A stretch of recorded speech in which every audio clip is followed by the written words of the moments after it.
Oklahoma quarterback and betting favorite John Mateer underwent hand surgery. Now, according to our Pete Thamel, the expected recovery time is about a month.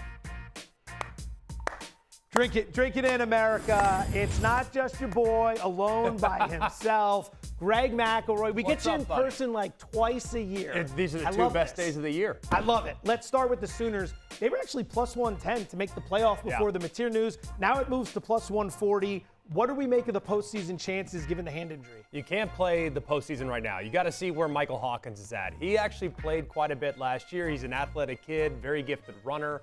Little spotty from an accuracy standpoint last year. But the thing that you got to look at, all the props will be live in the run game. That, to me, is where you play Sooners going forward. You also take unders from this point forward as well. Because this defense is probably a top 2 or 3 defense in all of college football. So they're going to lean into that strength, play ball control and keep away, and not put too much on Michael Hawkins' shoulders. So I like unders from this point forward until proven otherwise. I want you to take a look at the schedule that they have coming up. People forget, this Oklahoma Sooners team, the win total was 6.5 before the season started. They start 4-0, so now all of a sudden we might get out over our skis. Bye week coming up, which is good news. Kent State, fine. Texas, obviously that could be a problem. Then South Carolina, who's down a little bit, but you still have a lot on the schedule, including your boys on the 15th, Missouri on the 22nd, and LSU. So right there, I mean, you're absolutely right. I don't see any way you can go ahead and bet yes playoffs right now. Not right now, you can't, because Texas, you're going to have to probably score some points against a really good defense. At South Carolina is the most winnable game remaining on your schedule, and it's on the road in a hostile environment against what might be a desperate South Carolina team. Everybody else is ranked and probably getting better. So I think right now they're circling his return somewhere around November 1st. I think that's pretty optimistic. If he can get back at that point, maybe he's in good shape for the home stretch. But, man, to me, it just seems like it's asking an awful lot to bet at that price right now. At plus 250, right, you can talk to me, but not right now. Buy him after a loss. We've got our buy prices. These are not them. I want to take a look at the updated Heisman betting board right now. Fernando Mendoza, the quarterback at Indiana, he lights up the skies against Illinois. As a result, he's your new favorite. Carson Beck moves a little bit. Dante Moore's got the big one with Penn State this weekend. Sit tight. We're going to break that game down in just a moment.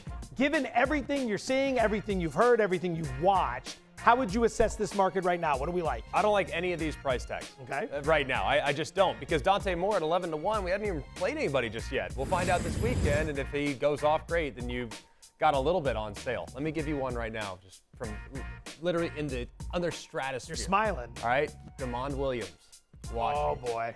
Okay, he's 75-1 right now. This kid is electric. I saw him on consecutive plays throw one about 85 miles an hour between 2 defenders against Washington State, and on the next play, he goes 19.6 miles per hour and split the safeties. This kid is like Kyler Murray. I'm telling you, he's got some Kyler Murray juice to him. He is just a flat-out ball player. They get a big game at home this weekend against Ohio State. So if you're going to get DeMond Williams, now is the time at 75-1, because if he goes off this weekend like he's capable of doing when everybody's watching, that price could be 10-12-1 on Sunday afternoon. And you know what's funny about that? Game opened Ohio State 10.5. We're down to 8.5. Yeah. So the money's coming in on Washington. I kind of like the side. You get the upset here, like my friend. That's going to plummet. Okay, I do have myself. Okay, Let's ask very a question. good. Take us off camera so we can go ahead and make some plays. Let's begin with Penn State hosting Oregon. James Franklin gets the whiteout game. He gets home field advantage. Yeah. He gets a bye week. He's also 4-20 straight up against top 10 opponents as the head coach at Penn State. Are we backing him here? There's a lot more attention being paid right now to the career record against top 5, top 10, top 25 opponents. Always, yeah. There's not enough paid attention to the fact that this number started at 3.5. What does Vegas want you to do? Oh, the Ducks are world beaters. They just destroyed Oklahoma State. They've been killing everybody. Yeah, but it's a different animal. You're traveling across 3 time zones. It's going to be challenging to begin with. 2, when you watch Penn State these first couple weeks, they've been playing with their food. Doesn't mean it's not in there. Like, we've seen this team go toe-to-toe with some of the best teams in college football last year, especially in the playoff run. We haven't seen much from Drew Aller. Right now, he's been remarkably disappointing in his first 3 weeks.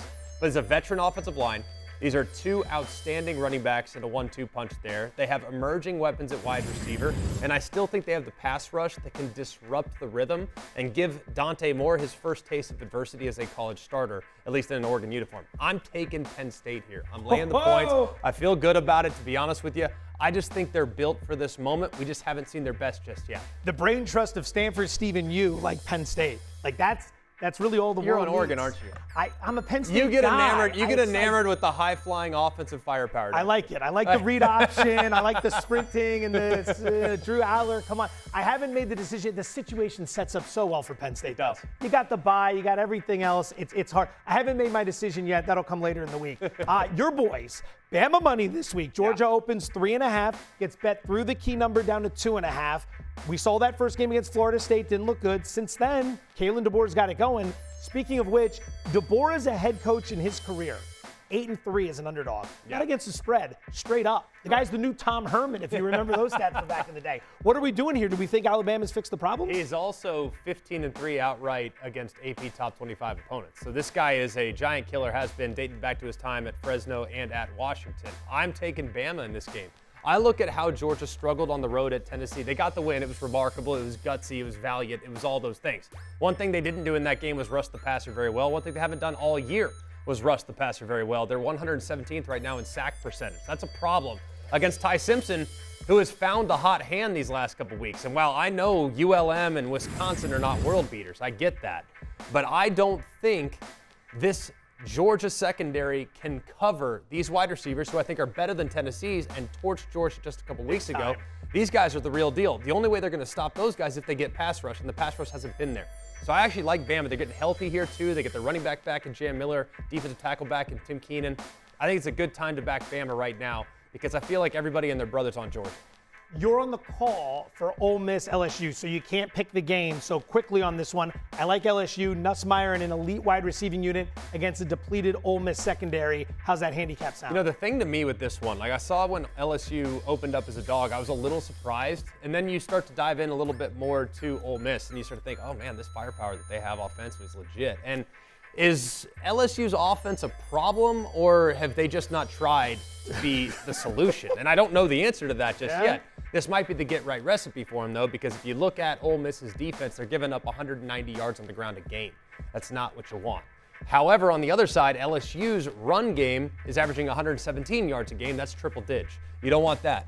So this is kind of bad versus bad. What plays out? I think you have to, in this situation, be very, very mindful of the total.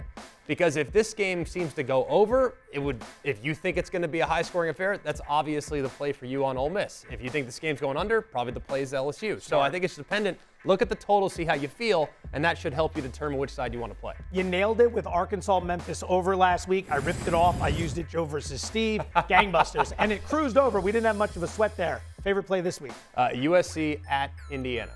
Or in Illinois, excuse me. They've been good. Illinois right now, I love SC. They should have covered last week. Don't get me started. But when I look at this thing, all right, USC's best attribute right now is their run game with their two running backs, and they have elite level wide receivers that are hopefully getting healthier this week. I look at Illinois on the other side. They are down their top three corners, and there's no set return for any of the three. I don't know how Illinois can stop them. Everyone's making a big deal. Oh, it's 9 o'clock kick, 9 a.m. kick, 9 a.m. kick. All these teams are practicing in the morning now. They don't care. It doesn't make a difference. So to me, I think this is 100% you're getting SC on sale because no one's really seen them yet. But this price for them moving forward is about to adjust drastically because they have one of the best quarterbacks in the country, one of the best two wide receiver punches in the country, one of the top two running back tandems in the country.